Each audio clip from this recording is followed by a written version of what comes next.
tetapi tidak memiliki skill, mereka disebut dengan inefektif atau tidak efektif. Jadi teman-teman harus menghubungkan tiga hal ini ya. Kompetensi yang teman-teman miliki, kemampuan menghubungkan kompetensi keahlian teman-teman dan kebutuhan masyarakat dan kebutuhan tenaga kerja, dan kemampuan teman-teman untuk melakukan hal sendiri. Tanpa pengawasan teman-teman tahu saya memiliki tujuan hidup ke sini, saya mampu melakukannya ke sini, dan saya akan mencapainya. Maka teman-teman dianggap telah memiliki determinasi diri. Dan ini penting sekali untuk menjadi seorang wirausahawan atau seorang yang mampu mencapai tujuannya. Nah, ini adalah proses untuk membentuk determinasi kewirausahaan yang di-outline oleh seorang ahli manajemen ya, seorang ahli manajemen yang dia juga menuliskan tentang dia menuliskan tadi tentang teori determinasi diri dalam kewirausahaan ya. Dan dia bernama James E. F. Stoner. Nah, James E. F. Stoner ini meneruskan tulisan dari seorang ilmuwan lain yang namanya Frederick Winslow Taylor. Ya, Frederick Winslow Taylor. Mereka menyusun proses pengembangan diri seseorang di mana gimana kita memunculkan determinasi kewirausahaan kita. Ini prosesnya. Pertama, teman-teman harus menemukan apa yang teman-teman mau lakukan. Berkuliah saja di Unpati dan memperoleh gelar sarjana S1 tidak cukup. Teman-teman harus paham teman-teman mau apa. Bisa jadi walaupun teman-teman kuliah sosiologi, belum tentu teman-teman mau menjadi sosiolog atau bisa menjadi sosiolog. Belum tentu teman-teman kuliah ilmu politik, teman-teman pengen menjadi politisi. Belum tentu. Teman-teman harus menemukan apa yang teman-teman mau. Itu proses pertama. Caranya gimana? Caranya dengan aktif berkegiatan di kampus. Ikut kegiatan ekstrakurikuler, ikut kegiatan kepemimpinan, ikut kepanitiaan, ikut berbagai macam kegiatan kemahasiswaan itu untuk menemukan apa yang teman-teman mau.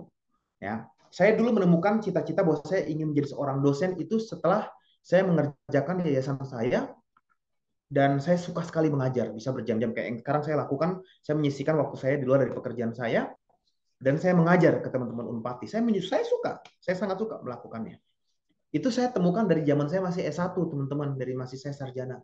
Saya ikut kegiatan, saya tahu ini yang saya mau dan saya ingin mencapai. Saya ingin mendapat gelar doktor, master, saya ingin kuliah di kampus-kampus terbaik dunia. Kemudian, langkah kedua menurut para ilmuwan manajemen ini adalah memberitahukan apa yang kita mau kepada orang lain agar menjadi motivasi. Ya, kenapa? Karena kalau kita simpan sama diri kita sendiri, maka kita berharap sumber motivasi hanya dari diri kita sendiri, nggak cukup. Tapi kalau kita sampaikan ke orang lain, maka orang lain akan kasih ingat kita. Bro Billy, ingat nggak? Bro Billy mau cita-cita jadi dosen. Ayo semangat, belajar, maju terus. Nah, dengan memberitahukan apa yang kita mau ke orang lain akan menjadi motivasi sumbernya dari orang lain. Langkah ketiga, mewujudkan kemauan kita dari langkah yang kecil. Nah, setelah teman-teman tahu apa yang teman-teman ingin capai, teman-teman memberitahukan dan teman-teman mencapai, maka lakukan dari sekarang, dari langkah yang kecil.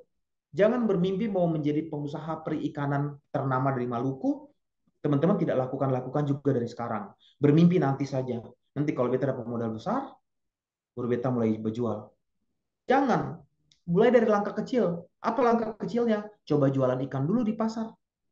Bisa nggak? Jadi penjual ikan di pasar. Kuliah pagi sampai sore, sorenya ke pasar, jualan ke pasar Mardika, jualan ikan di sana. Bisa nggak? Mulai dari langkah yang kecil, baru menuju ke langkah yang besar.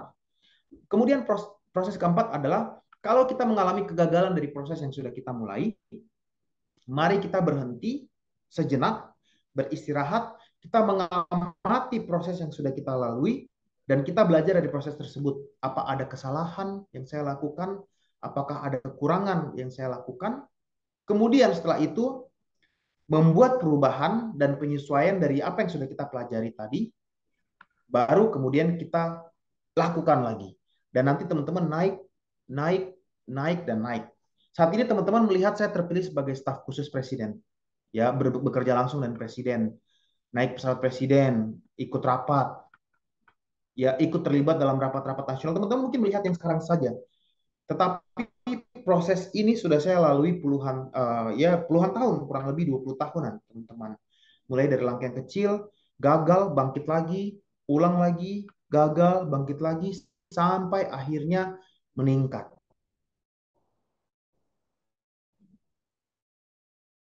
Kata gagal teman dekat daripada determinasi usaha dalam kewirausahaan. Ya, teman-teman, jangan sama sekali teman-teman takut akan kegagalan. Karena saat ini konsep manajemen yang terbaik adalah manajemen resiko. Kalau teman-teman nanti ngambil mata kuliah MBA atau magister manajemen, itu ada satu mata kuliah yang namanya manajemen resiko. Kalau dulu pola pikir orang dalam manajemen resiko, mereka berpikir mengurangi kegagalan semaksimal mungkin ya.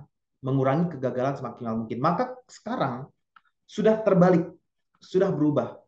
Kita didorong untuk tidak takut sama kegagalan, tetapi menghadapi kegagalan tersebut dan maju terus.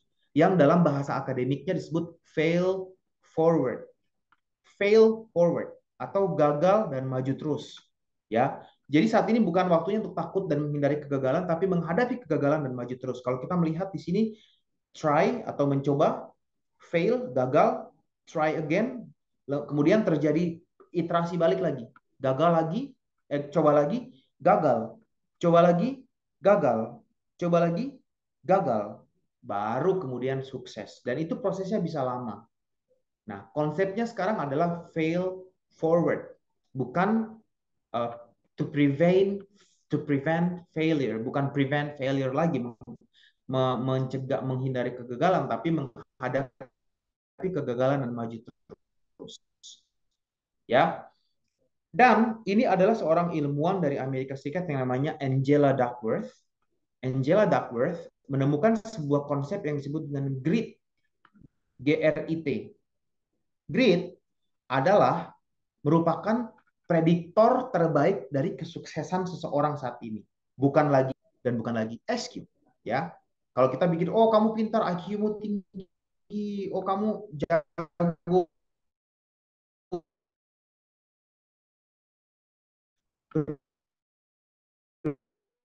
bisnis, IQ-mu dan SQ selama 20 tahun lebih secara logis. Kehidupan mereka selama 20 tahun dan mereka masih usia SMP sampai mereka kemudian menjadi orang sukses. Ya, dan ini adalah anak-anak muridnya dia. Ada yang menjadi gubernur, ada yang menjadi pengusaha sukses, ada yang menjadi seniman, ada yang menjadi artis, ada yang menjadi, dia kemudian datangi. Jadi misalnya begini nih, tahun ini punya murid umur 13.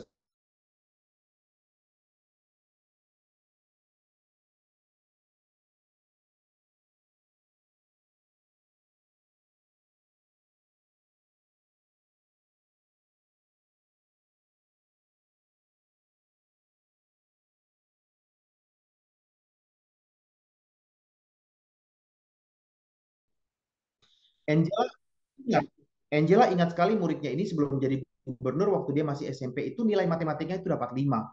Tidak tinggi, dapat 5. Dan yang Angela ingat dari muridnya ini adalah bahwa walaupun nilainya 5, dia terus berusaha. Dia datangi Angela, dia tanya, Bu Guru gimana ya saya bisa lebih bagus, saya bisa mengerti. Dan dia belajar, dia terus berusaha. Terus di waktu sore dia belajar, dia kejar dosennya, dia kejar gurunya. Dan apakah nilainya dia dari 5 berubah menjadi 9? Tidak, teman-teman. Dari 5 hanya naik menjadi 6. Tapi setidaknya naik, ya. Dari 5 naik menjadi 6.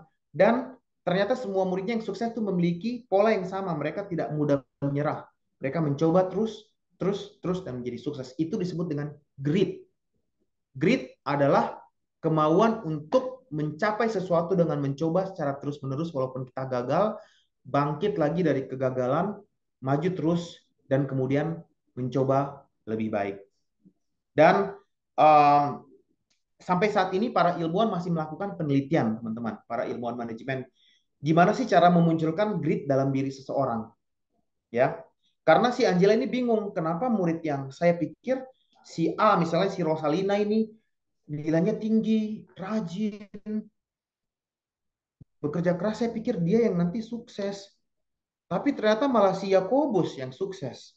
Yang nilai matematika 5 dan jadi gubernur. Nilainya 5 dan dia nilainya cuma naik jadi 6. Kenapa? Dan ternyata Angela menemukan Yakobus ini punya grit yang tinggi. Tapi Angela tidak bisa menemukan kenapa grit itu ada tinggi di satu anak dan rendah di anak yang lain. Seperti itu. Yang akan menjadi objek penelitian saya, teman-teman. Yang akan saya teliti untuk studi doktoral saya, gimana memunculkan grit, gimana caranya membuat teman-teman Unpati ini agar mereka tidak menyerah. Mereka gagal, mereka maju terus, mereka gagal. Sehingga resep rahasia ini bisa kita sebarkan. Kita teruskan kepada seluruh orang-orang agar mereka bisa juga sukses. Nah, saya pikir itu saja materi untuk hari ini karena belajar daripada materi saya minggu lalu karena saya memberikan waktu yang sangat sedikit untuk tanya jawab. Kasihan jadi tidak semua bisa bertanya gitu. Jadi untuk saat ini saya membatasi agar kita punya waktu berdiskusi ya, tanya jawab yang lebih dalam dan lebih apa ya lebih dalam dan lebih panjang lagi untuk kita saling berdiskusi. Ya, saya bisa ringkaskan teman-teman ya. Satu, bukan yang paling pintar. Ini bisa di quote ya, tolong di quote dan ditaruh di Instagram ya teman-teman. Quote dari KKB 5 Berasar, di quote ditaruh di Instagram, jangan lupa tag saya. Mereka yang sukses adalah bukan yang paling pintar, paling kaya, atau paling tampan dan cantik. Tetapi mereka yang mau berusaha mengejar cita-cita mereka, jatuh dan bangun, tetapi tidak menyerah menuju ke garis finish memperoleh kesuksesan. Jadi ini bisa menjadi quote yang teman-teman bisa pegang dan saya terbuka untuk tanya jawab tentang determinasi kewirausahaan sesuai dengan topik kuliah kita hari ini. Terima kasih. Oke, terima kasih materinya Pak Yudi. Biasa ini inspirasi bagi kita semua dan tadi apa ya? Wow gitu ya. Yudi, sekali lagi kami mengucapkan selamat sudah diterima di Universitas Pennsylvania ya di Amerika ya, di daerah Philadelphia itu. Dan selamat datang kepada Pak Wakil Dekan, Pak Dr. Paulus, selaku pengampu mata kuliah Sosiologi Industri juga. Terima kasih Bapak atas kehadirannya di kuliah Sosiologi Industri bersama Kak Billy Mambrasar. Selamat sore Pak Billy, selamat sore teman-teman. Selamat sore Selamat Pak sore Wakil. adik-adik mahasiswa semua. Hormat Pak Billy, sukses selalu Pak Billy, luar biasa. Saya sangat terinspirasi Pak. Pak Wakil, terima kasih. Siap, siap Bapak. Baik, apakah suara saya terdengar? Sekarang kita ke sesi tanya jawab ya. Sangat jelas terdengar. Apakah Billy mau istirahat dulu atau langsung ke sesi tanya jawab, Kak Billy?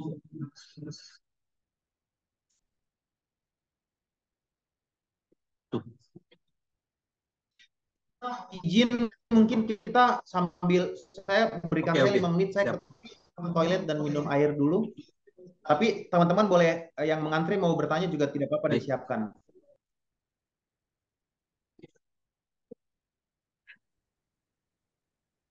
Oke, yang bertanya berapa orang? 5 ya? 5 dulu ya.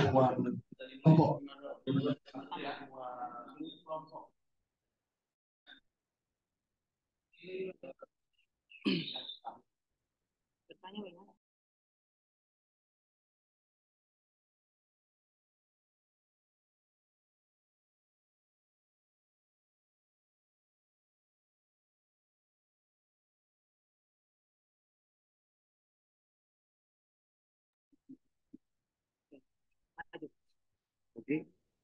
Assalamualaikum.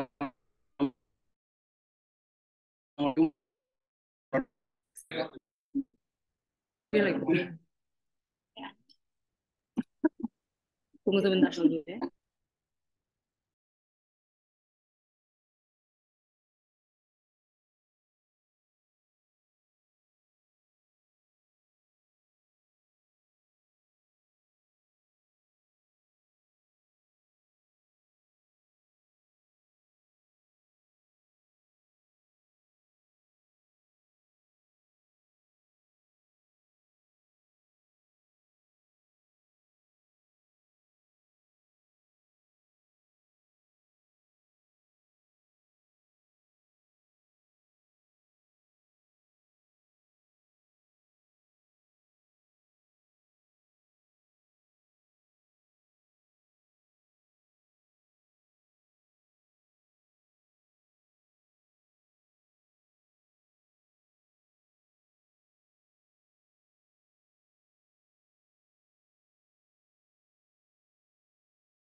Suaranya tidak terdengar ya. Iya Pak, sambil menunggu Oh. Kak Billy ke toilet dulu. Oh ya, mantap, mantap. Siap, siap. Oke, Pak Rizky. Ya. Ibu Kaprodi, selamat sore Ibu Kaprodi yang baik hati.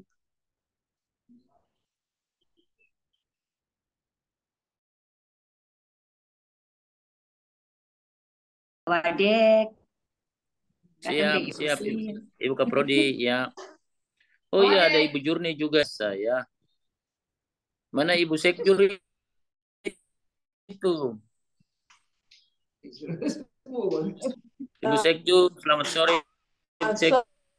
Sore, Pak Wadek Ibu 3. Kepala Lab juga Pak. Luar biasa pada semangat. Masih mute.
Mona, sore begini kopi boleh? Itu Ibu Kepala Lab deh, Ibu Kaprodi suruh minum kopi itu saya ajak-ajak leh. Oh iya.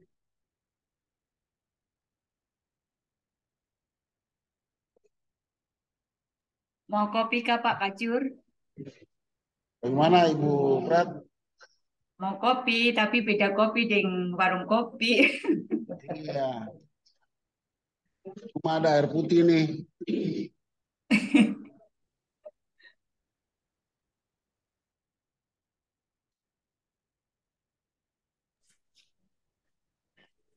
Pak Kajur, selamat sore Pak Kajur.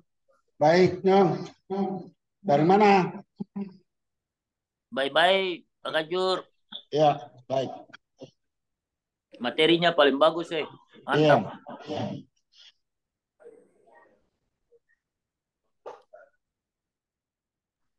Ya, selamat sore, sudah kembali. Ya. Baik. Ya. Baik, terima kasih Kak Billy sudah hadir. Silakan para mahasiswa yang mau bertanya kepada Kak Billy, sebutkan nama dan pertanyaannya ya. Singkat, jelas, dan padat. Silakan ke mahasiswa. Ya. Assalamualaikum warahmatullahi wabarakatuh. Selamat sore, Pak. Boleh Nama sebut saya nama? Ari Wailisa. Sebelum saya bertanya, saya ingin memberikan sedikit sanggahan.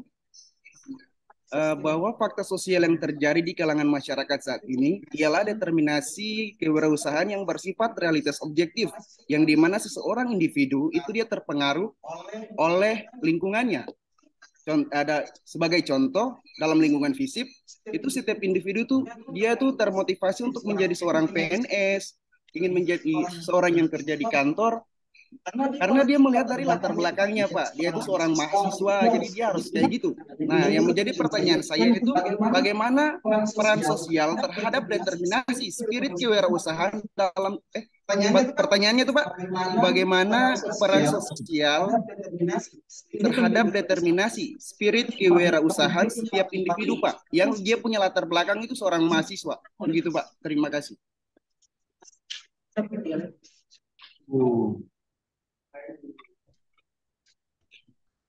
Lanjut.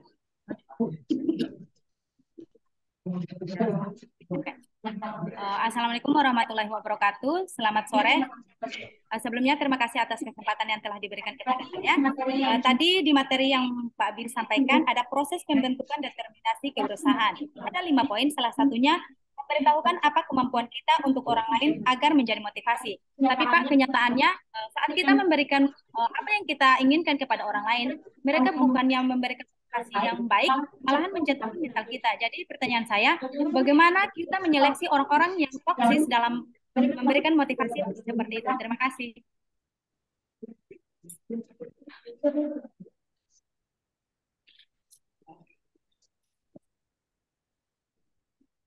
Oke, Assalamualaikum warahmatullahi wabarakatuh dan selamat siang, Pak. Oke, di sini saya langsung dengan intinya saja, Pak. Pertanyaan saya itu kira-kira seperti apa, Pak, peranan kewirausahaan dalam memajukan sebuah wilayah atau daerah, Pak? Terima kasih, Pak.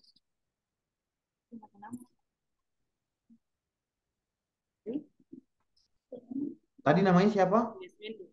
Yang barusan? Yang barusan tadi sebelum ini namanya siapa? Ya, selamat sore, Pak. Nama saya Ismail Titiwan. Saya ingin bertanya. Pertanyaan saya adalah boleh yang sebelum ini konsep atau langkah-langkah apa mungkin saja yang sebelum lanjut yang tadi sebelumnya. Yang sebelumnya siapa namanya? Yang sebelum ini tadi? Yuliawati. Yuliawati, Kabili. Yuliawati, oke.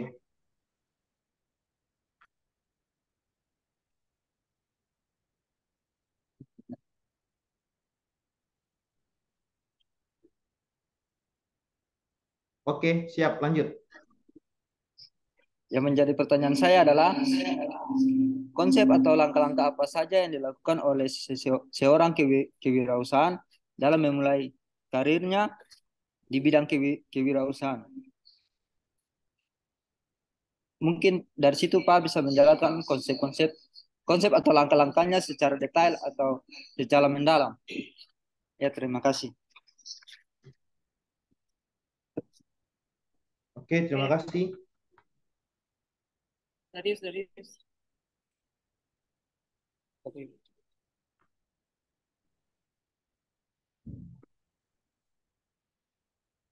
Baik, terima kasih Pak atas kesempatan yang diberikan kepada saya. Perkenalkan, nama saya Darius Revalu, dan di sini ada sesuai dengan apa yang tadi Bapak sampaikan untuk 2 minggu terakhir, sekaligus 2 materi yang telah dipaparkan oleh Bapak. Pribadi saya bisa menarik kesimpulan bahwa ini bukanlah kuliah sosiologi industri, melainkan tapi kepada peningkatan kapasitas pemuda Indonesia dalam meningkatkan ahlinya dalam bidang kewirausahaan. Mungkin itu singkatnya dari saya. Lalu yang pertama, pertanyaannya yang pertama Pak, sesuai dengan apa yang tadi saya dapat mengenai latar belakang Bapak sebagai staf presiden, lalu yang berikut kebijakan-kebijakan yang bersama dengan Pak Jokowi dilakukan. Nah, lalu yang berikut Pak, saya singgung tentang kemiskinan dan pengangguran di Indonesia. Sempat tadi ada slide-nya seperti itu Pak. Lalu menjadi pertanyaan saya, apakah sudah berapa kebijakan Pak Billy sama Presiden menangani masalah pengangguran dan kemiskinan di Indonesia menggunakan kebijakan-kebijakan itu? Apakah kebijakan-kebijakan itu terrealisasi dengan baik ataukah masih kurang, seperti apa Pak? Mungkin dari saya seperti itu Pak. Terima kasih.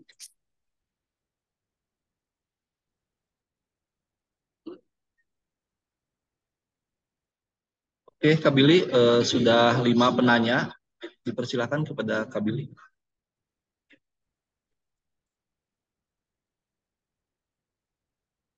Ya. Oke, berarti ada 5 penanya ya. Ya, Kak. Halo? Untuk sesi pertama 5.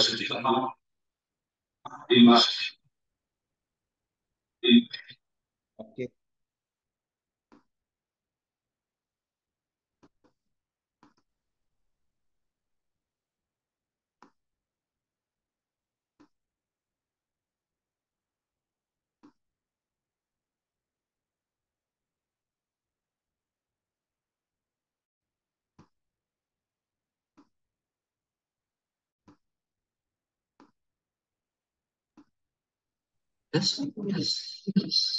Ya, Halo? silakan Kak Billy. Jadi untuk sesi pertama 5 pertanyaan dulu dari Iya. mahasiswa. Sorry di Nanti sini. selanjutnya penanya selanjutnya di sesi selanjutnya. Setelah dijawab oleh Kak Billy.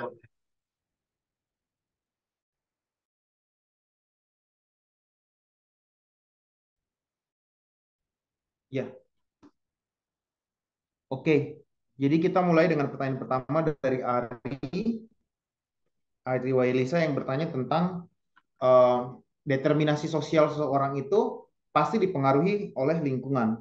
Ya, benar sekali ya. Jadi memang hal tersebut adalah tepat bahwa kalau kita jadi ada konsep self determination dan ini merupakan bagian daripada teori positive psychology, tapi ada juga yang kemudian ada ilmuwan lain yang kemudian mengembangkan self determination theory itu dikembangkan dengan teori motivation theory. Jadi lingkungan itu kan adalah eksternal. Artinya kalau kita lihat diri kita ini adalah satu variabel, kemudian ada eksternal, ada internal. Nah, eksternal itu adalah lingkungan sekitar yang dimulai daripada keluarga kita, ayah ibu, kemudian adik kakak, lalu kemudian rumah isinya, lalu kemudian ada tetangga gitu. Nah, externalities ini menjadi motivasi atau demotivasi terhadap kita. Tetapi jangan lupa bahwa kita juga adalah variabel yang punya intrinsic motivation. Jadi variabel secara internal di mana di dalam diri kita itu ada internal motivation. Jadi eksternal dan internal ini saling berinteraksi, tarik menarik. Dan kalau kita menempatkan diagram dari self determination theory itu, motivasi ini memainkan peran penting di mana ketika kita dididik secara tepat di dalam keluarga, misalnya orang tua kita memberikan motivasi, memberikan arahan, memberikan pendidikan yang tepat, maka itu menjadi kekuatan paling besar dulu yang membentuk internal intrinsic motivation kita.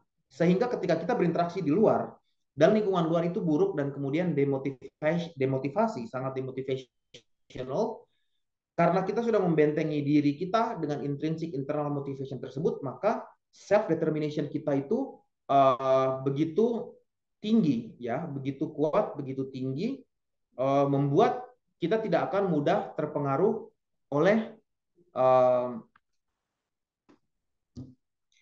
hal tersebut. Sebentar.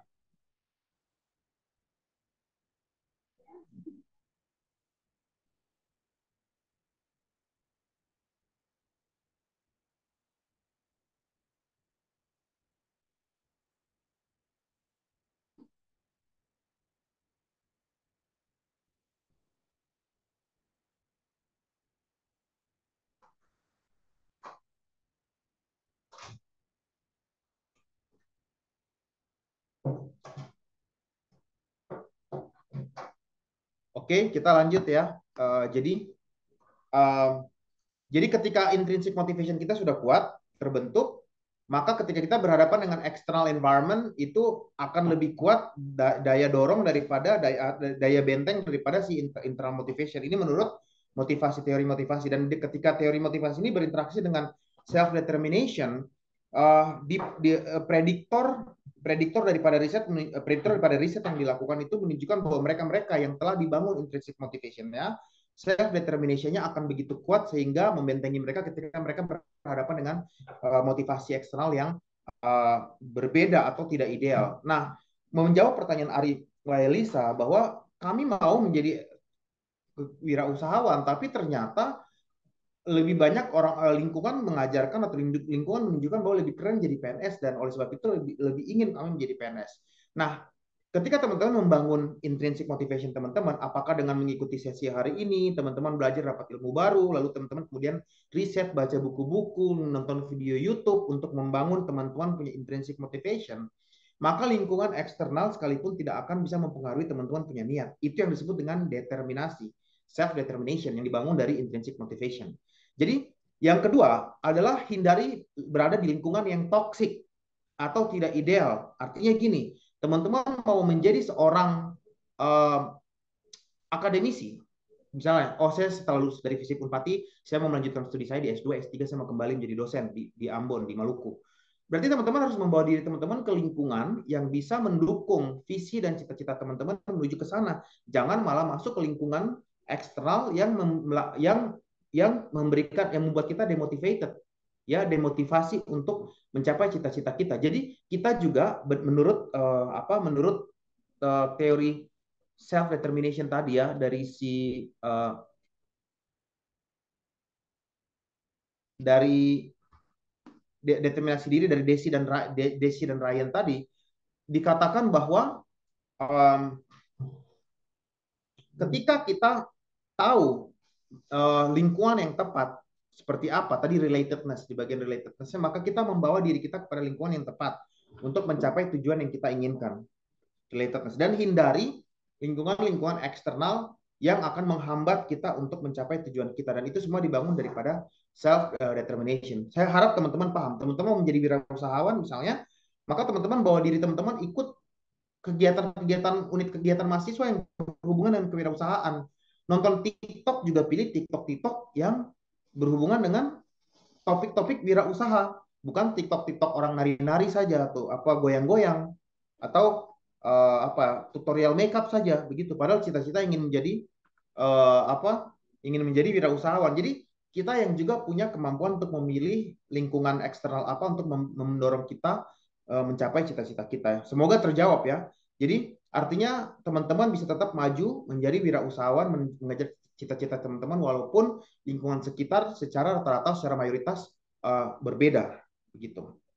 Nah, kemudian kita masuk ke pertanyaan kedua. Dina mengatakan bahwa kita ingin membantu banyak orang, tetapi ternyata tidak semua orang juga akan termotivasi atau akan mendengar atau akan menerima motivasi tersebut dan memberikan respons yang baik. Kurang lebih begitu ya pertanyaannya. Bagaimana menyeleksi mereka yang akan siap atau mau menerima motivasi atau bantuan kita dan mereka yang enggak. Nah, sebagai seorang yang sudah mengajar, ya dari pengalaman saya walaupun saya lebih banyak mengajar di institusi non formal, tetapi beberapa kali juga mengisi guest lecture di mata-mata kuliah umum seperti hari ini, saya yakin bapak-bapak ibu dosen jauh lebih advance lah. Kakak Jurni pasti jauh lebih advance untuk membaca psikologi siswa atau mahasiswa. Kalau saya ketika saya mengajar, saya bisa melihat dari ini online sebenarnya. Tapi walaupun online, ketika saya melihat tatapan mata teman-teman, gestur teman-teman, fokus atau semangat, saya bisa membedakan mana yang memang mau dan suka menerima dan akan termotivasi, mana yang enggak. Seperti itu. Itu sudah terlihat. Chemistry-nya terasa. Ada rasa energinya terasa. Energi mereka yang pasti akan menerima, mendengar dan termotivasi, mana yang kemudian cuek dan sebenarnya tidak mendengar sama sekali. Dia masuk kelas cuma formalitas. Dia ikut kuliah umum hari ini, kuliah kewirausahaan juga cuma formalitas. Karena wajib misalnya, itu sudah kerasa. Tetapi memang tanggung jawab kita sebagai pendidik, ya, saya yakin ibu bapak dosen di sini juga sepakat dengan saya bahwa kita sebagai pendidik tidak bisa milih-milih mana yang mau mendengar, mana yang tidak mau mendengar. Kita harus mengajar kepada semua orang sesuai dengan tanggung jawab kita. Kita harus memberi motivasi ke semua orang. Dan kan ada perumpamaan di Alkitab yang tentang menabur benih gandum. Ada yang ditabur di pasir-pasir dan batu, ada yang ditabur di semak belukar, ada yang ditabur di tanah yang subur. Sama kalau tanah yang subur, ilalang apa itu adalah pengandaian daripada siswa atau mahasiswa atau orang yang menerima motivasi dari kita. Yang kita tabur benihnya itu adalah motivasi yang kita taburkan. Tugas kita sebagai penabur, ya, sebagai pendidik adalah tabur saja. Tabur saja. Mana yang nanti menerima sebagai tanah subur, dia akan mendapat berkatnya, akan tumbuh subur. Itu motivasi, ilmu di dia. Yang tidak mau menerima ya tidak apa-apa. Itu adalah pilihan juga. Yang seperti tadi saya sampaikan self-determination. Self-determination itu tidak semua orang punya. Self-determination tidak semua orang punya determinasi, kegigihan, atau grit yang tadi. Dan sampai sekarang para ilmuwan masih meneliti gimana memunculkan grit daripada seseorang. Seperti itu. Nah, bagaimana menyeleksi? Bina jam terbang. Jam terbang ketika kita berinteraksi dengan orang, lama-kelamaan kita akan tahu orang ini nih mau menerima orang ini, dengar apa tidak orang ini, chemistry-nya nyambung apa tidak. Jadi lama-kelamaan kita akan punya keahlian atau kemampuan untuk melakukan seleksi atau pilah-memilah tersebut. Tugas kita hanya sebarkan motivasi, sebarkan ilmu sebanyak-banyaknya. Mau diterima, mau tidak diterima, mau dengar, mau tidak didengar, itu adalah masalah yang bersangkutan, bukan di sisi kita. Gitu. Nah, kemudian pertanyaan ketiga dari Yuliawati, apa sih peran kewirausahaan dalam masyarakat? Kita sebenarnya udah bahas minggu lalu ya. Kalau bisa dilihat recordingnya ulang, ada salah satu pertanyaan, kenapa sih saya sebagai seorang mahasiswa sosiologi industri harus belajar kewirausahaan? Apa pentingnya? Di situ saya menjelaskan secara detail satu persatu bahwa sebenarnya kewirausahaan ini adalah nafas hidup daripada pertumbuhan ekonomi. Jadi teman-teman berpikir, coba teman-teman berpikir gaji PNS. PNS digaji, itu dari mana uangnya? Uangnya kan dari APBN dan APBD. Ya kan? Dari mana ke APBN? APBD itu kita ke APBD aja. Dari mana ke APBD itu berasal? Anggaran pendapatan belanja daerah, anggaran pengeluaran dan belanja daerah. Itu didapatkan dari mana? Dari PAD, pendapatan asli daerah. Mungkin teman-teman bilang, oh enggak, APBD dari pusat juga turun, dari APBN turun dari pusat. Tetapi pusat pun juga itu dapatnya dari mana? Dari uang masuk negara. Uang masuk negara dapatnya dari mana, teman-teman? Dari tax, pajak. Pajak dari mana? Pajak adalah orang-orang yang punya usaha, ya, berwirausaha, di tax, di pajak. Mereka bayar sebagian daripada uang mereka untuk pajak, lalu kemudian pajak tersebut dipergunakan untuk membiayai kehidupan negara. Jadi, pertanyaannya Yuliawati adalah peran kewirausahaan dalam masyarakat apa? Peran kewirausahaan adalah kalau nggak ada orang berwirausaha sama sekali, maka nggak ada perputaran uang. Kalau tidak ada perputaran uang, tidak ada yang bayar pajak. Kalau tidak ada yang bayar pajak, tidak ada income buat negara. Kalau tidak ada income buat negara, negara tidak punya uang untuk mengoperasikan negaranya. Dan kalau tidak ada uang untuk mengoperasikan negaranya, negaranya akan berutang. Kalau negara berutang terus dan nggak bisa bayar utangnya, maka negara akan bangkrut, menjadi negara gagal, failed state. Jadi sebegitu pentingnya kewirausahaan. Dan data menunjukkan bahwa komponen atau komposisi presentase kewirausahaan di Indonesia itu adalah baru 3% saja dari jumlah penduduk. Kenapa Singapura, kenapa Amerika, kenapa Korea Selatan berhasil ekonomi mereka? Karena lebih daripada 8%, hampir 10% ke atas, masyarakatnya berwirausaha. Sehingga uang yang berputar di masyarakat itu begitu banyak dan mendorong kemajuan pembangunan daripada masyarakat tersebut. Ya, ini menjawab pentingnya peran kewirausahaan dalam konteks bernegara dan dalam konteks pemerintahan. Seperti itu. Kemudian tadi ada pertanyaan dari Yesmando menanyakan langkah-langkah untuk memulai wirausaha. Nah, ini juga sebenarnya sudah saya sampaikan minggu lalu ya. Jadi step by step untuk memulai wirausaha atau memulai usaha itu tampaknya minggu lalu sudah sangat detail. Saya membahas mungkin agar menghemat atau men-save waktu. Saya bisa meminta teman-teman Yesmando dan teman-teman yang bertanya hal yang sama bisa memutar kembali rekaman kuliah yang minggu lalu di mana saya menjelaskan secara step by step, langkah demi langkah bagaimana memulai usaha hingga sukses. Nah, lalu kemudian pertanyaan dari Darius, berapa kebijakan yang sudah terrealisasi untuk mengurangi kemiskinan dan pengangguran. Nah, Darius mensimplifikasi seolah-olah negara Indonesia ini hanya ada seorang Billy Mambrasar dan seorang presiden. Padahal pemerintahan ini besar sekali. Ada eksekutif, ada legislatif, ada yudikatif. Mereka disebut dengan aktor-aktor pemerintahan.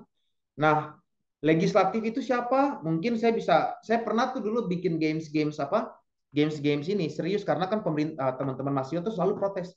Jokowi tidak becus membangun negara, kebijakan presiden kurang gitu kan. Kami ingin A, kami ingin B, kami ingin C.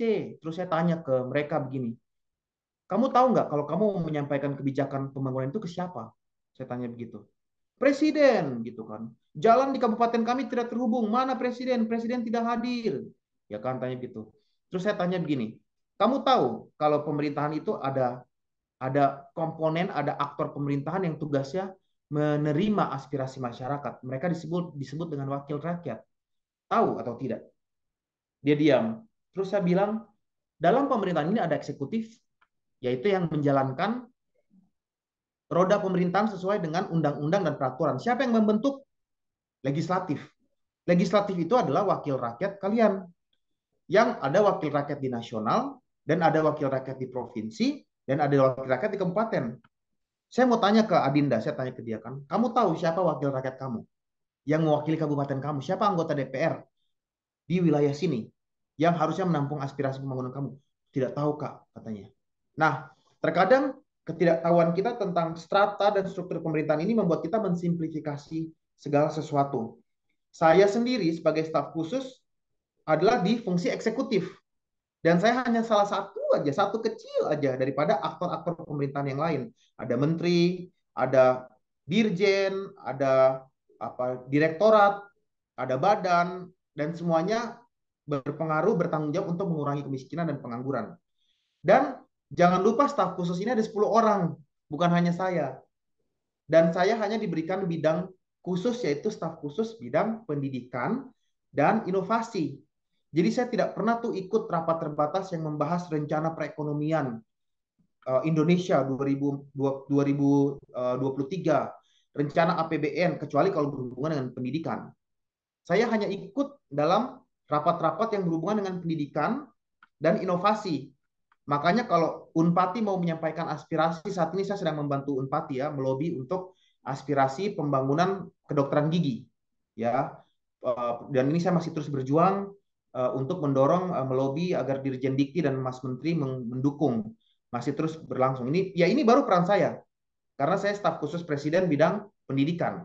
Kalau ditanya berapa kebijakan yang berhubungan dengan kemiskinan, pengangguran, secara spesifik produk hukum yang menuliskan tentang kemiskinan saya tidak terlibat karena saya bukan staf khusus Presiden bidang ekonomi. Dan jangan lupa untuk kemiskinan, pengangguran ada Menteri Perekonomian, Menteri Keuangan, Menteri Tenaga Kerja, ya, kemudian Menteri Menko, ada Menteri Investasi, terus ada Menteri Mendes PDT. Mereka semua adalah aktor-aktor yang berhubungan dengan hal tersebut. Nah, untuk saya sendiri, untuk Darius, apa kebijakan sebenarnya yang sudah diimplementasikan dan apa dampaknya? Tadi telah disampaikan di sana sudah ada 28 rekomendasi kebijakan yang saat ini saya ikut menuliskan. Dan mungkin yang dekat-dekat aja dengan teman-teman, kalau teman-teman tahu teman-teman punya lab terintegrasi saat ini ya, yang ada di Fakultas Teknik, ya mungkin teman-teman lihat yang diresmikan oleh Dirjen Dikti kemarin. Ya puji Tuhan, saya juga ikut menuliskan rekomendasi pembangunan lab terintegrasi Unpati. Saya meminta kepada Menteri. Itu kira-kira 2,5 tahun yang lalu setelah kunjungan saya ke Unpati. Kemudian saya juga ikut menuliskan rekomendasi permohonan pembangunan pusat inkubasi bisnis di Unpati yang juga sudah terbangun saat ini. Nah, kemudian saat ini saya juga sedang melobi untuk di Unpati dibangun prodi kedokteran gigi. Saya sedang membantu Ibu Dekan dan masih terus saya maju mundur dan maju terus ya. Kata tadi kan kita belajar tentang determinasi, self determination. Walaupun di pingpong, tapi saya maju terus lobby agar Maluku bisa punya dokter-dokter gigi yang handal yang dilatih dan dididik di Unpati. Nah, ini baru saya bisa bicara karena ini bidang saya, staf khusus bidang pendidikan dan inovasi. Dan dari 28 rekomendasi kebijakan yang sangat berkesan bagi saya adalah saya ikut berkontribusi terhadap Perpres nomor 98 tahun 2020, di mana Perpres tersebut memberikan rekomendasi agar guru-guru honor P3K gajinya disetarakan dengan PNS. Dan saya merasa itu salah satu pencapaian yang bisa saya ikut terlibat di dalamnya. Selain daripada beberapa rekomendasi lain seperti permintaan agar dana BOS disesuaikan dengan kesulitan daerah, itu saya ikut melobi.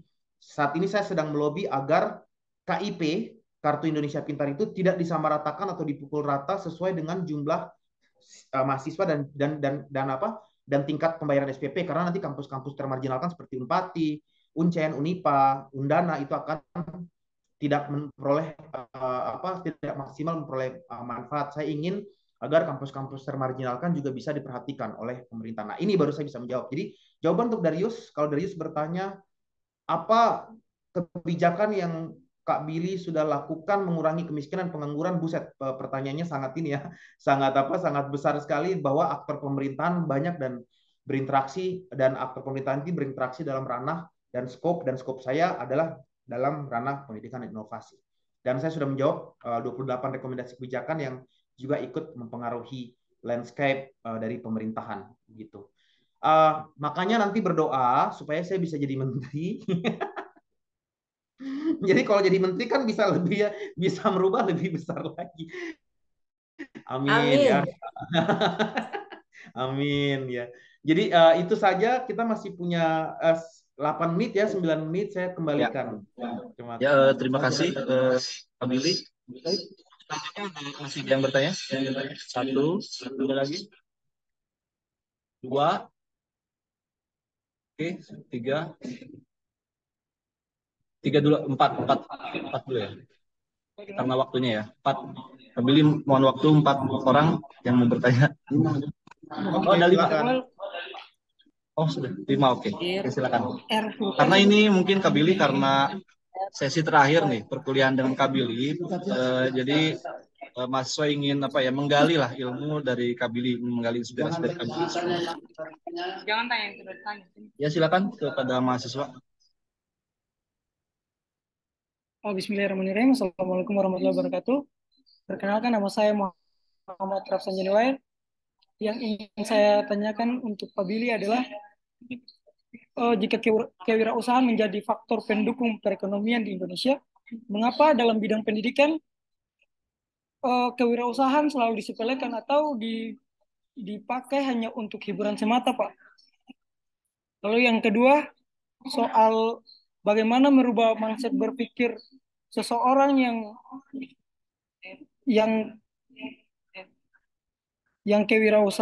berwirausaha hanya untuk memenuhi kebutuhan hidupnya tanpa ada keberlanjutan dalam kewirausahaan tersebut, Pak. Mungkin itu saja. Terima kasih. Michael.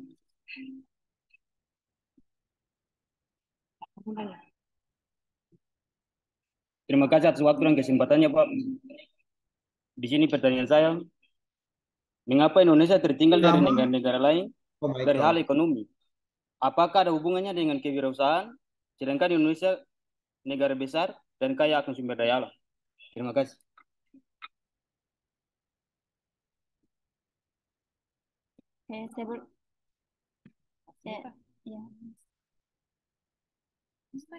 Sebelumnya, Assalamualaikum warahmatullahi wabarakatuh. Selamat sore untuk kita semua. Menjadi pertanyaan, nama Asmita Lukaraja. Yang menjadi pertanyaan saya di sini, bagaimana kami mahasiswa bisa menjadi seorang determinasi kewirausahaan yang secara efektif. Terima kasih, mungkin itu saja pertanyaan dari saya.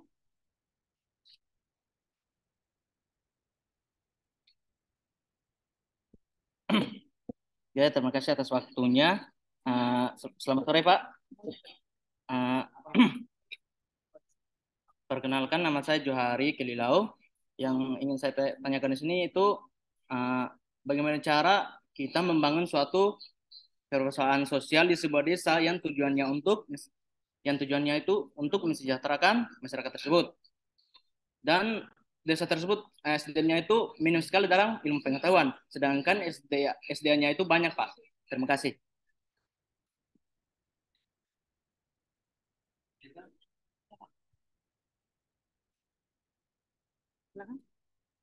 Sebelumnya terima kasih Pak atas kesempatannya. Perkenalkan nama saya Felicia Rejowane. Dari penjelasan yang tadi telah Bapak berikan tentang determinasi kewirausahaan dalam industri, menurut saya yang paling penting dalam melakukan wirausaha adalah modal, Pak. Yang jadi pertanyaan saya ini, apakah ada tips dan trik yang dapat Bapak berikan bagi kami sebagai mahasiswa agar ketika kami melakukan proses wirausaha atau usaha untuk kami tidak ragu-ragu dalam mengeluarkan modal, Pak. Itu saja, terima kasih, Pak.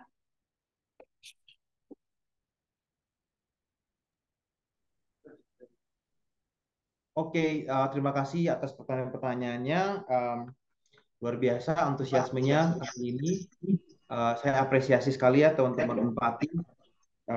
Izinkan saya menjawab. Pertama, pertanyaan dari Muhammad Wael. Kenapa pendidikan kewirausahaan dianggap sepele? Dan nah ini saya anggap ini kritik yang baik. Ini hal yang memang saya juga sepakat dengan Muhammad Wael. Jadi mata kuliah kewirausahaan itu cuma dibikin 1 SKS, 2 SKS, kemudian mahasiswa diharapkan untuk mencari sendiri resources kewirausahaan di luar, butuh untuk kuliah umum seperti ini, dapat narasumber, baru teman-teman terbuka pikirannya tentang kewirausahaan. Jadi saya sangat sepakat bahwa kewirausahaan itu harus dibuat menjadi nadi dari mata kuliah jurusan apapun. Saya mau sharing di kampus saya di Harvard, itu kita punya kuliah wajib itu kurang lebih 6 kredit itu di dalam hal yang berhubungan dengan wirausaha dan inovasi. Itu kuliah wajib. Dan Harvard punya kegiatan ekstrakurikuler yang namanya Harvard Innovation Hub. Harvard Innovation Hub itu kalau kita punya kartu mahasiswa, otomatis kita menjadi bagian daripada Harvard Innovation Hub, di mana semua siswanya di sore hari setelah kelas selesai, kita bergabung dalam Harvard Innovation Hub untuk belajar berwirausaha apapun jurusan kita. Kita di dalam klub itu kita dikasih tantangan masalah yang ada di masyarakat, kemudian kita menyelesaikan masalah tersebut, mau jurusan akuntansi, mau jurusan sastra Rusia, mau jurusan ekonomi, mau jurusan teknik mesin, kita bergabung menjadi satu tim, apapun jurusannya, kemudian kita diminta untuk berpikir secara kreatif bagaimana menyelesaikan masalah tersebut. Nah, nanti kalau sudah jadi produk dan project itu akan dimodali oleh Harvard Innovation Hub, dan kita juga bisa menilaikan untuk masuk ke dalam kredit kita. Begitu seriusnya Harvard melihat kenapa wirausaha itu harus menjadi bagian tidak terpisahkan dari kegiatan belajar sehari-hari, dan mereka bisa merubah menjadi nilai. Dan itu yang no wonder teman-teman pakai Facebook, pakai komputer Microsoft, pakai Google, semua produk teknologi itu, produk bisnis itu mereka adalah lulusan dari Harvard. Karena mereka sudah berwirausaha dari masih di kuliah.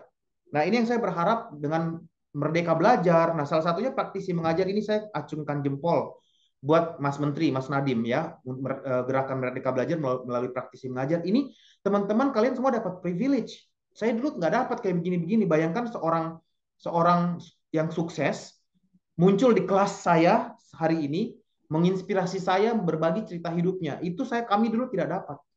Kami dulu tidak dapat hal-hal kayak gini. Nah, ini menurut saya sebuah terobosan yang sudah dilakukan oleh kementerian, Kemendikbudristek, Kemendikbudristek untuk memastikan agar teman-teman bisa mengakses ilmu-ilmu kewirausahaan, semangat, skill-skill dari luar dari kelas. Dan kedepannya kita akan berubah. Jadi saya sepakat dengan Muhammad Wael dan saya berharap pemerintah kedepannya semakin menseriuskan kurikulum kewirausahaan untuk diformalkan. Dan pertanyaan bagian kedua dari Muhammad adalah bagaimana dengan mereka yang berwirausaha untuk memenuhi kebutuhannya saja, nggak berpikir tentang orang lain dan keberlanjutan usaha tersebut. Nah, kalau Muhammad dan teman-teman ikuti kuliah saya minggu lalu, dasar dari kewirausahaan apapun, biar baik sosial maupun profit, dasarnya adalah menyelesaikan masalah. Mas Nadiem pertama kali bikin Gojek, dia pengen menyelesaikan masalah. Apa masalahnya? Masalahnya adalah tukang ojek susah mencari pelanggan dan penghasilan mereka kecil karena tawar-menawar. Orang takut naik ojek karena takut dibanting harga. Pukul harga, sorry. Jadi Mas Nadiem membuat bisnisnya, teknologinya untuk menyelesaikan masalah. Tujuannya dia menyelesaikan masalah adalah untuk membantu orang lain. Jadi tujuan utama bisnis itu adalah membantu orang lain. Bukan untuk kepentingan diri sendiri. Ingat konsep self-determinasi tadi ada apa? Determinasi usaha apa? Determinasi usaha adalah menyelaraskan keinginan kita untuk sukses dengan tujuan baik atau tujuan mulia. Kalau hanya keinginan aja untuk sukses tidak cukup. Itu bukan determinasi. Determinasi harus diselaraskan dengan tujuan mulia membantu orang lain. Jadi walaupun teman-teman nanti punya usaha yang profit, ingat orang terkaya Bill Gates menjadi pengusaha sukses, apa yang dia lakukan sekarang? Dia membantu orang lain, dia bagi-bagi komputer gratis, dia bagi-bagi laptop gratis, dia bikin teknologi air bersih. Dia inginnya adalah membuat bisnis adalah untuk membantu orang lain. Itu, jangan sampai salah kaprah tentang wirausaha. Kemudian pertanyaan dari Michael, Indonesia ini negara besar, kaya sumber daya alam, tapi kok tertinggal? Apa karena wirausahanya kurang? Bagian pertama dari pertanyaan Michael saya harus perbaiki. Michael bilang, kita kan kaya akan sumber daya alam. Kenapa kita tertinggal? Saya mau kembalikan ke pertanyaan ke teman-teman. Apakah negara yang maju adalah negara yang kaya akan sumber daya alam? Coba teman-teman jawab mengangguk atau menggeleng, biar saya lihat dari sini. Negara yang maju harus kaya akan sumber daya alam. Benar nggak pernyataan itu? Mengangguk. Menggeleng. Ada yang mengangguk dan ada yang menggeleng. Tapi sebagian besar mengangguk. Tidak benar.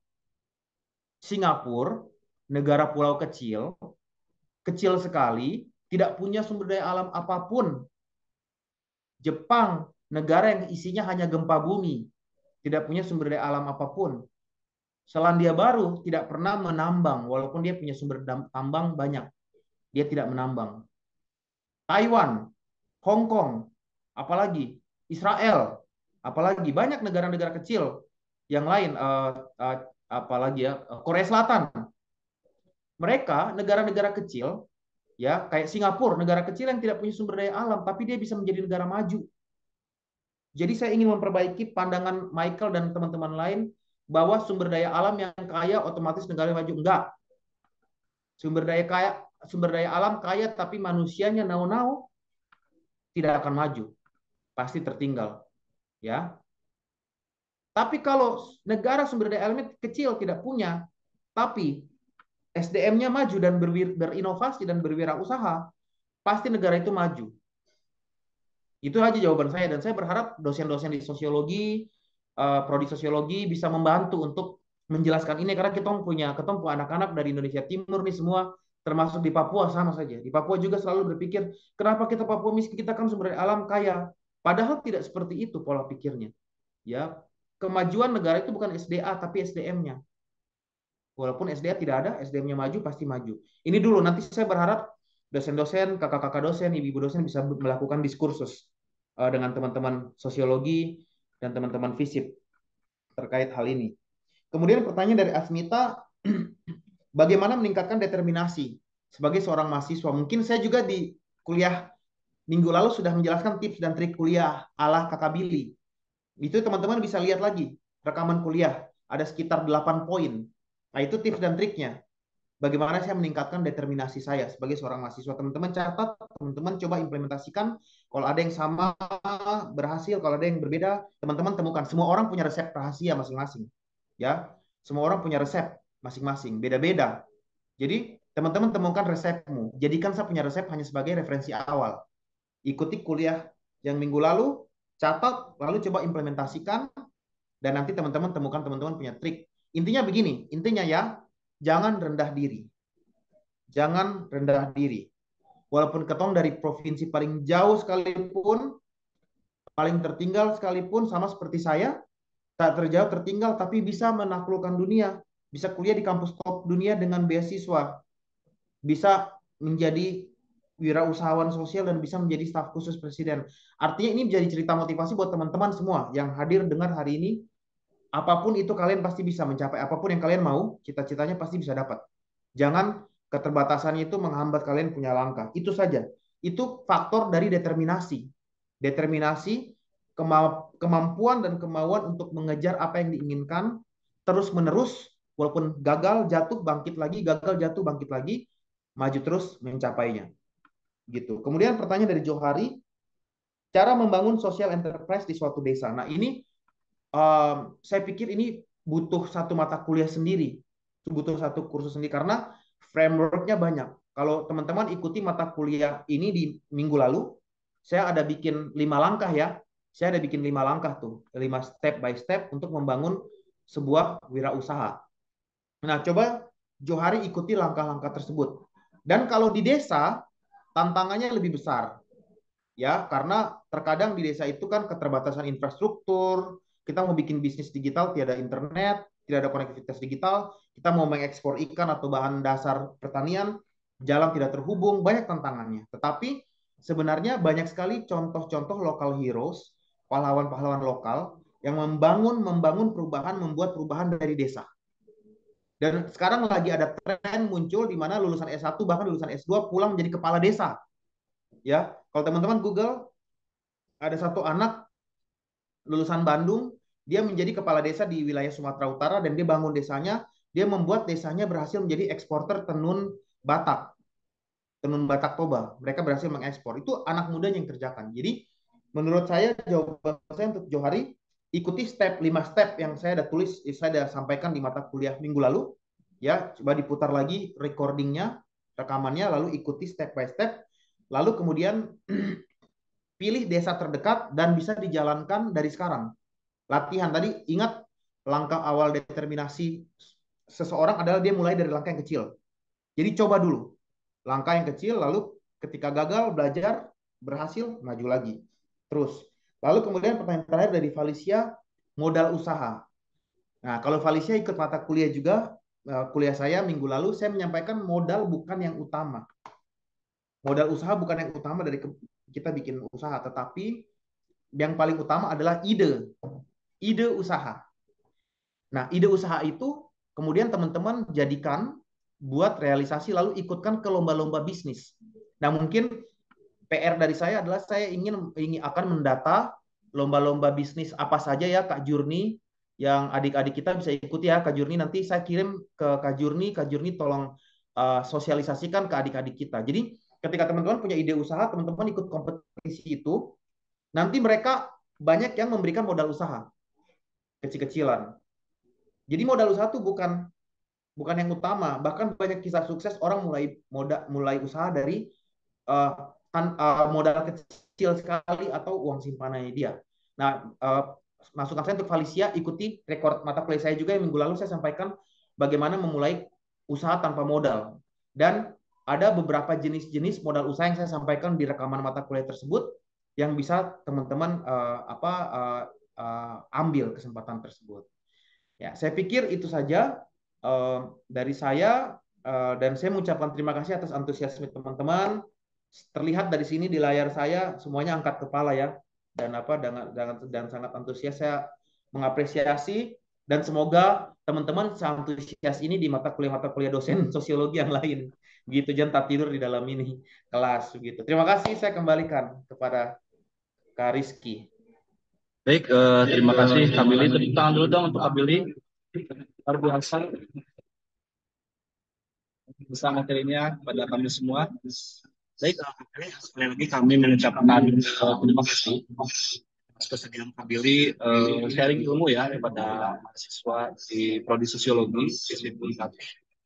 Dan ini merupakan program dari Kementerian Pendidikan dan Kebudayaan, program praktis mengajar. Jadi mungkin ke depan Kak Billy mungkin jangan bosan ya Kak Billy kalau kami minta bantuan lagi sebagai praktisi mengajar mungkin di mata kuliah yang lainnya itu untuk berbagi inspirasi kepada adik-adik kita di UNKAD.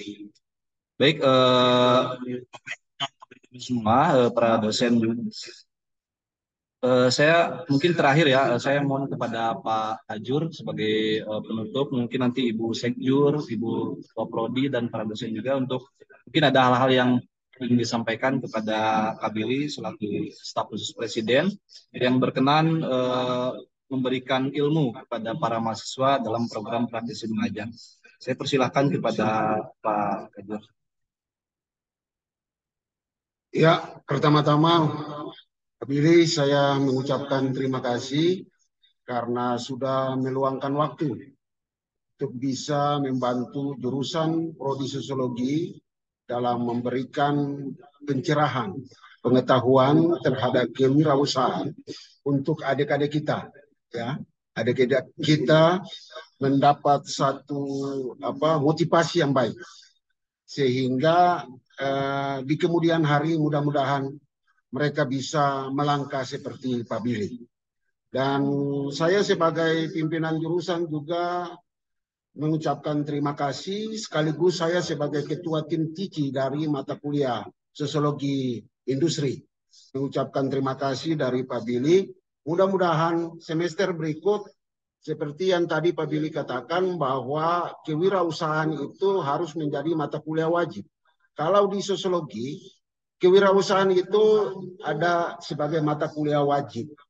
Dan dia itu di semester berapa? Semester 2. Kebetulan tidak temuan semester ini, akhirnya saya dengan Ketua Prodi merancang di Sosiologi Industri. Jadi mudah-mudahan kalau tahun-tahun depan kita minta bantuan dari Pak Billy untuk memberikan inspirasi lagi pengetahuan ya kepada adik-adik kita terutama di Indonesia Timur baik itu Maluku maupun Irian sehingga mereka bisa bermotivasi lagi seperti anak muda yaitu Pak Billy. Sekian dan terima kasih, sukses Pak Billy ya, sukses. Dan mengakhiri ini mungkin saya punya Ketua Prodi Ibu Prapti bisa menyampaikan sedikit pengalaman dari Pak Billy untuk tularkan buat kita punya adik-adik. Silakan Ibu Prapti sebagai Ketua Prodi. Baik, terima kasih Pak Billy, Pak Kajuri yang saya hormati, Pak Billy yang saya hormati, Ibu Cindy selaku tim dari Pak Billy yang sudah memfasilitasi kami. Terima kasih. Ini sangat memberikan angin segar buat kami yang ada di Unpati. Pak Billy mungkin nanti di kesempatan waktu kita bisa bertemu langsung mungkin dengan offline. Semoga aja ada kesempatan itu yang itu akan memberikan lebih motivasi buat para mahasiswa kami. Ternyata bisa keberhasilan itu bisa dapat diperoleh dengan cara banyak cara. Nah, ini juga memberikan satu hal yang menarik sekali karena kewirausahaan ternyata memberikan kesuksesan baik bagi para lulusan khususnya mungkin dari kami yang sosiologi yang selama ini yang dikatakan bahwa kewirausahaan dianggap itu sesuatu yang dikerdilkan tetapi ternyata memberikan efek dan dampak yang luar biasa dan terima kasih sekali. Nanti mungkin ada tahun depan atau semester depan kita ada mata kuliah kewirausahaan, nanti mungkin Pak Billy bisa bergabung dengan kami lagi dan semoga aja bisa langsung ketemu bertatap muka dengan Pak Billy. Mungkin itu saja Pak Billy, terima kasih banyak dan mohon maaf mungkin dalam proses kegiatan perkuliahan online ini mengalami banyak kendala karena memang banyak jaringan yang kurang bagus di Unpati dan saya juga terima kasih untuk Mbak Cindy yang sudah memberikan fasilitas untuk memediasi kami sehingga kegiatan perkuliahan atau praktisi mengajar ini bisa berjalan dengan yang seperti yang diharapkan. Sekali lagi terima kasih Pak Billy. Terima kasih Ibu Prapti sebagai Ketua Prodi. Pak Billy, mungkin ada saya punya staf lagi, Ibu Sekretaris Jurusan yang selama ini membantu saya sebagai Ketua Jurusan, anak muda juga, ya baru selesai S3, tetangga Pak Billy, ya. Mungkin bisa memberikan sedikit pengalaman, tapi jangan terlalu panjang Ibu Mona, karena ada waktu untuk kita berikan buat mahasiswa membuat testimoni. Ya. Silakan Ibu Mona. Ya, terima kasih Pak Ketua Jurusan. Pak Billy, saya mau menyampaikan banyak terima kasih.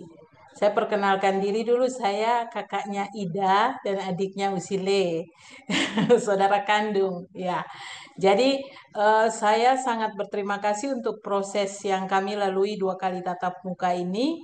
Betul-betul ada banyak hal menarik dan kebetulan saya baru kembali dari studi dan dipercayakan untuk mata kuliah kewirausahaan.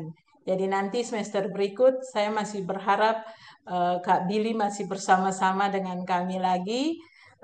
Banyak terima kasih, sangat menginspirasi. Tadi beberapa teman dosen duduk di samping, mereka sangat terinspirasi dengan apa yang diajarkan selama 2 kali tatap muka ini. Dan sekali lagi saya menyampaikan terima kasih yang paling dalam. Tuhan berkati Pak Billy dengan seluruh tanggung jawabnya ke depan. Demikian Pak Ketua Salam Pak Jurusan. Rusida dan Bu Sile. Iya, Kak Billy.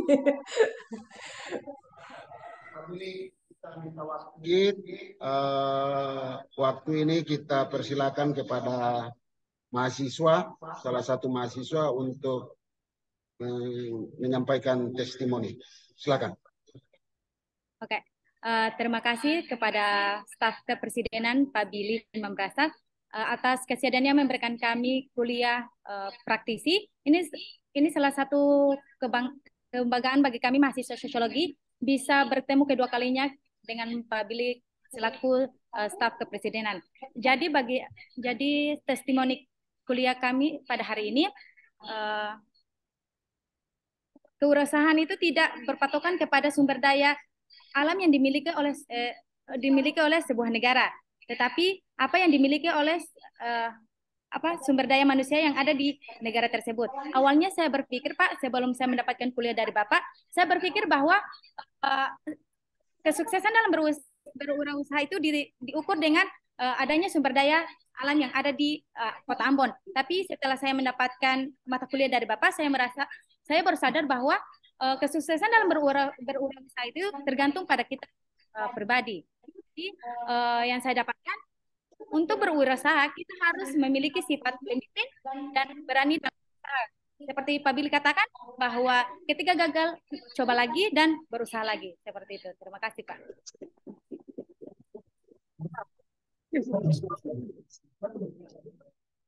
Baik, terima kasih Bapak Ibu, Pak Ketua Jurusan, Ibu Ketua Prodi, Ibu Sekretaris Jurusan, dan mahasiswa ya, Saudari Dina yang telah memberikan testimoni ya, hal-hal apa saja yang telah didapatkan ya dari perkuliahan dengan Kak Billy. Kak Billy, sekali lagi kami mengucapkan terima kasih, sudah 2 jam lebih nih memberikan inspirasi materi kepada kami semua, dan kami juga mengucapkan terima kasih juga kepada Kak Cindy yang telah membantu memfasilitasi kami untuk bisa berkomunikasi dan juga kelancaran ya kuliah ini. Kak Cindy, sekali lagi kami mengucapkan terima kasih, dan teman-teman semua jangan lupa follow Instagram Kak Billy ya. Ya. Sudah ya? Sudah. Ya. Oh, katanya fallback Kak Billy. Ya.